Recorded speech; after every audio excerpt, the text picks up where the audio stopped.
Greetings, the whale of the internet. I am the great Matthew Squeak, and welcome to Squirrel Talk at the Movies. This is it, people. This is the one we've been waiting for. Back in 2012, Marvel came out and said, look what we can do. We can take several movies and tie them together, bringing together all your favorite superheroes in one ultimate movie. Then DC went, wait a minute, we could totally do that too. Thus, their rivalry was made. Okay, let's be honest. DC has been desperately trying to copy and capture the thrill, charm, and epic payday Marvel got with the Avengers. And it's been quite an uphill battle. When they tried, they failed. And then failed some more. And some more. And then they really hit pay dirt.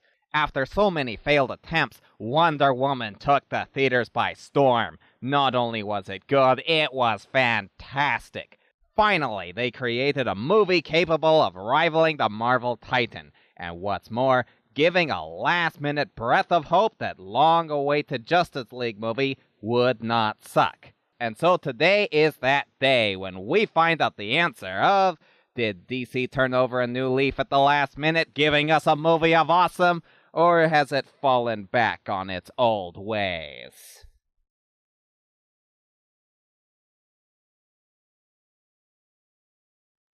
The characters.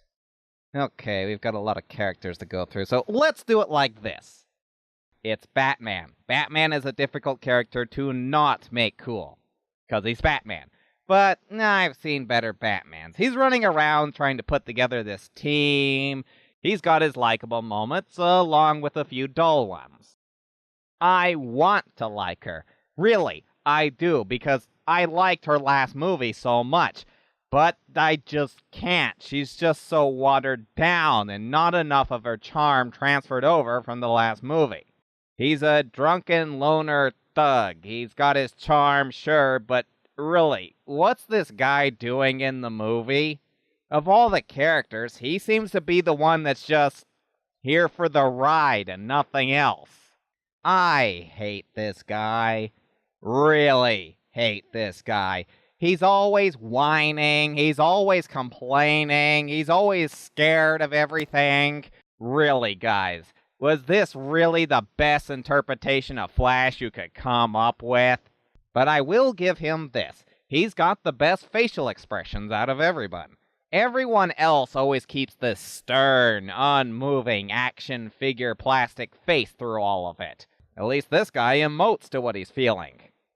Yeah, he's okay. He was pretty cool in what he could do and all, but it's just another moping around character. Really, all of these characters stand around moping about everything. Do we really need another one? Okay, maybe slight spoilers, but we knew they couldn't make a Justice League movie without Superman in it, so is it really a surprise that he shows up? He was the best character. Why? Because after he finishes his own little pity party, he brought some much-needed lightheartedness to the team.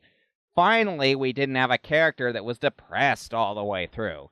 But even the Man of Steel didn't escape a slew of poorly written dialogue and some cheesy moments.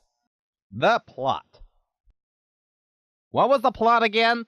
I don't remember. It starts with Wonder Woman saving a bank or something, but that didn't have anything to do with the... Oh, yes, that's right. There was this horned guy that's whining about how he lost these power boxes and he wants them back so he can blow up the Earth or something like that. So now it's up to Batman to mope around with Wonder Woman and listen to all kinds of lore and backstory, some more lore. Oh, can this movie feel really slow at times?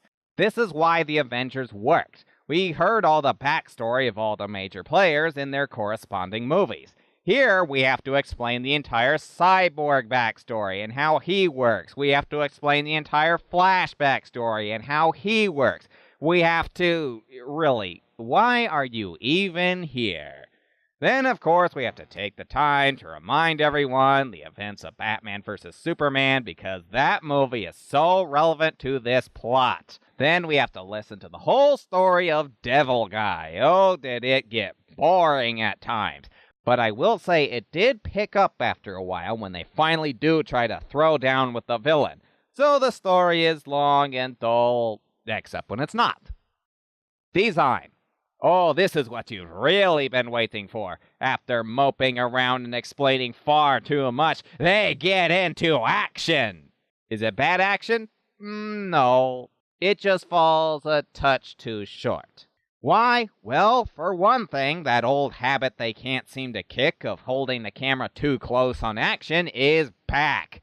The action you can see is pretty good. The action you can't see because you're too close is dizzying and confusing. For example, they go underground into a sewer or something to confront the villain, and Batman brings along this giant robot thing. It's got guns, it can crawl up walls, and who knows what else it can do. It was cool, and I wanted to see it in its full glory, but you never get a good shot of it. The camera is always too close, and when you can see it, you can only see it for about a second. Why have it at all if you're not going to show it off properly? As for the actual fighting and throwing down, it is fun. It is a blast. At first. Look, you can only watch Horn Guy swing his axe at Wonder Woman and Aquaman so many times before it starts to get a little redundant. He swings, hits one of them, they fly into a wall. They charge back into the fight, he swings, hits one of them, they fly into a wall. Rinse and repeat. So, maybe their action sequences aren't the best, but you know what this team of heroes are good at? Posing for the camera. I'm serious. Do you know how many times these guys line up perfectly in order to pose for the camera? Even in the middle of action scenes, do these guys seem to be posing for the camera? If I wanted to see superheroes pose, I'd buy action figures. I came to a movie to see them come alive. Overall, how is this possible? You make one of the best movies of the year, and then follow it up with this. I mean, sure, it may not technically be that bad, but this is the Justice League. This should have been way better, so I'm giving it a pass on it.